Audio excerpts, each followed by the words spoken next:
Hey, and welcome to the Shave Tank, and today we have a new Q&A and some announcement and all that. So let's get on with it. First of all, an announcement for my channel. I have almost reached 500 subscribers. Yay! And I'm really proud of that, and thanks for all of your subscribers. I really love you all and appreciate it that you watch my videos. And so of course when we hit 500 I will again do a giveaway, and the giveaway will be Nanny's Silly Soap Signature Series Citrus Zinger, brand new box of Nanny's Silly Soap. So this will be the price, and I will put in something special, but that is a secret for the winner. And yeah, how does it work? Who will win? Simple. When we hit 500 I will wait for a week or something and then simply pull out of all of my subscribers someone, and yeah, you might win. So that's the first announcement. Second actually coincides with a question. Someone was asking, are you a movie geek? Because I saw you making a lot of movie comments on Twitter, praising and bashing some recent movies. And yes, I'm totally a movie geek. I grew up with a brother who's a movie geek, and we actually had a German film review site, website called Hyperion Film Critics, and yeah, we actually made it to the even to the DVD covers of some Dario Argento movies. So yeah, we landed a spot on a few very insightful horror movies, if you say so.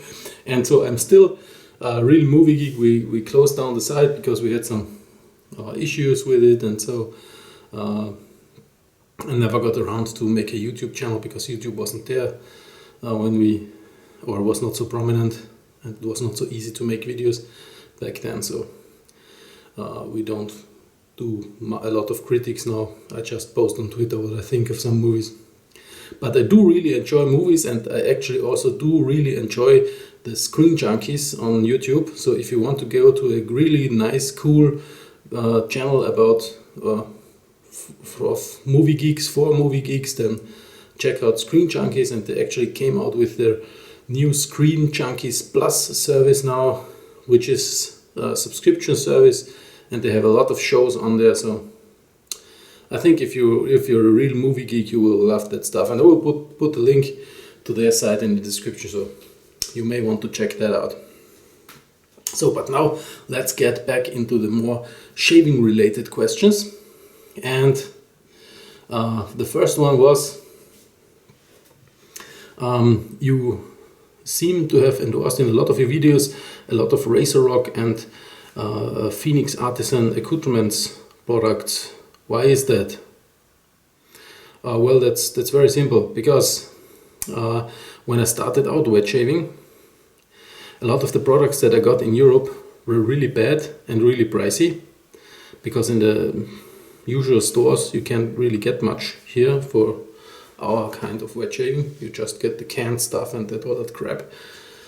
So I had to order some stuff, and back then the nice British or German shops were not around that much, and so I had to order from someone, and that someone turned out to be italianbarber.com, and they had stuff for reasonable prices, even for reasonable shipping overseas.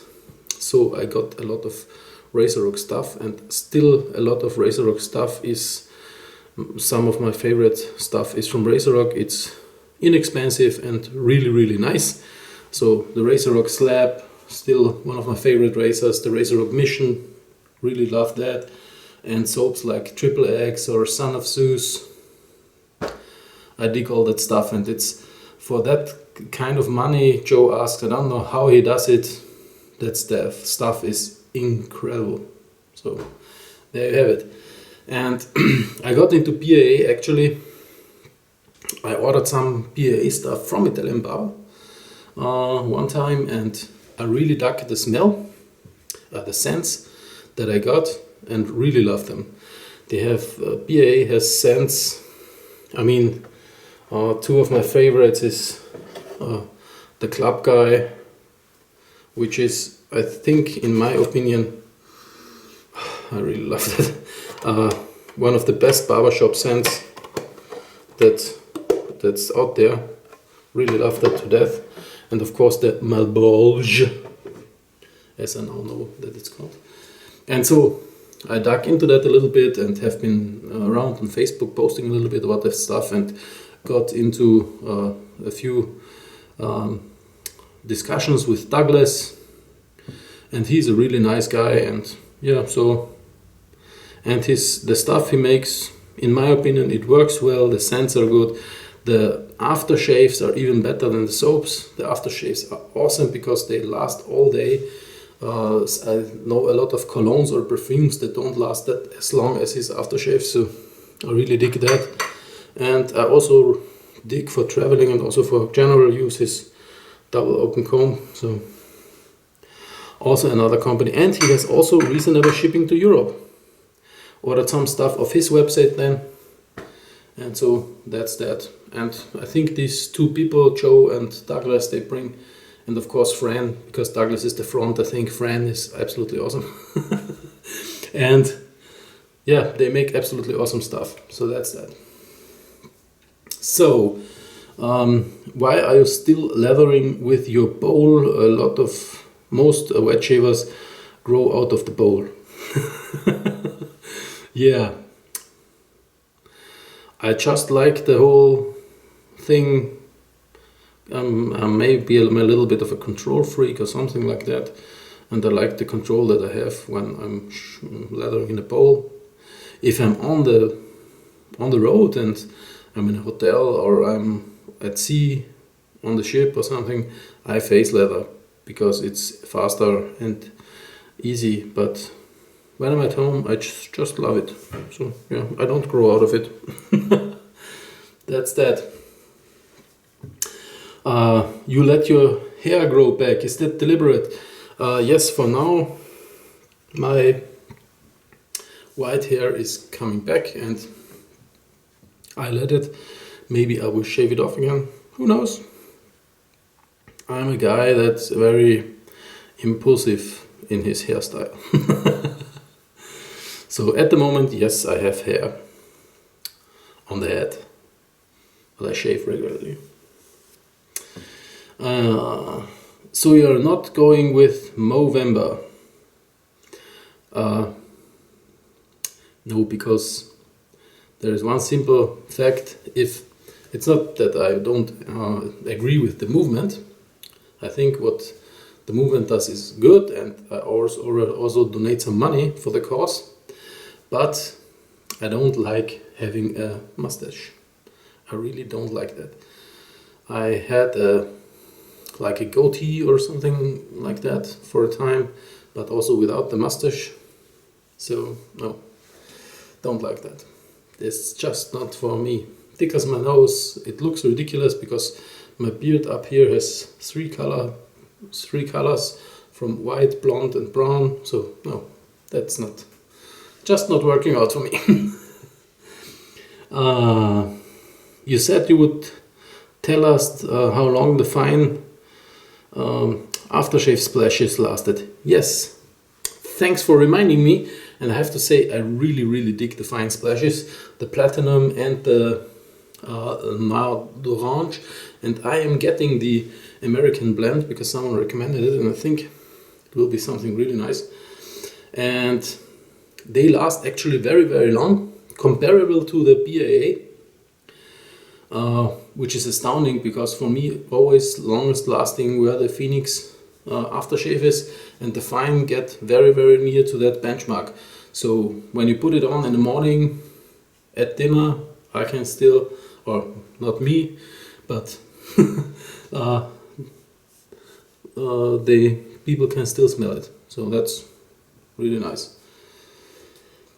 So that's with the whole shaving questions, I think. Then we have some more questions, non-shaving related. Why do you always do the high five, and did you invent that? No, actually I did not invent the high five. I think it has been around for a long, long time.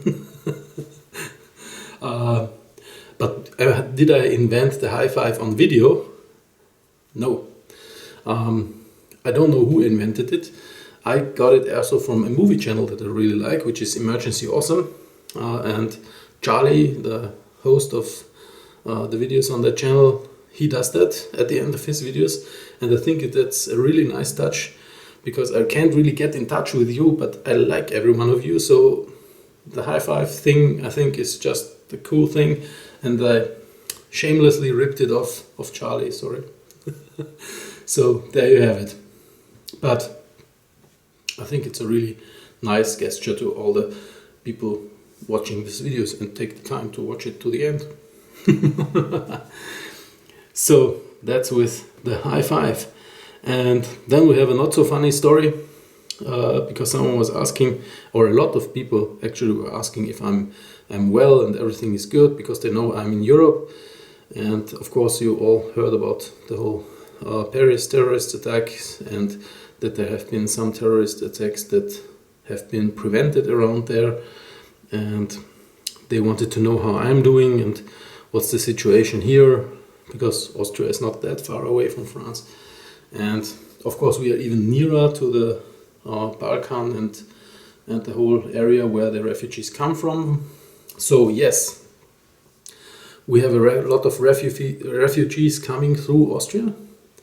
And actually a lot of them come from a place, or come over the border very near where I'm living, which is in southern Austria. And the border is around 30 minutes drive from where I live, so that's quite near actually.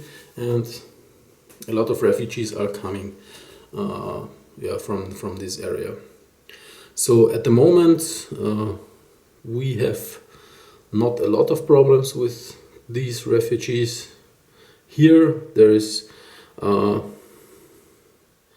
no increase, or not a lot of increase in criminality at the area where I live. I can't speak how it's looking 50 miles south or something like that.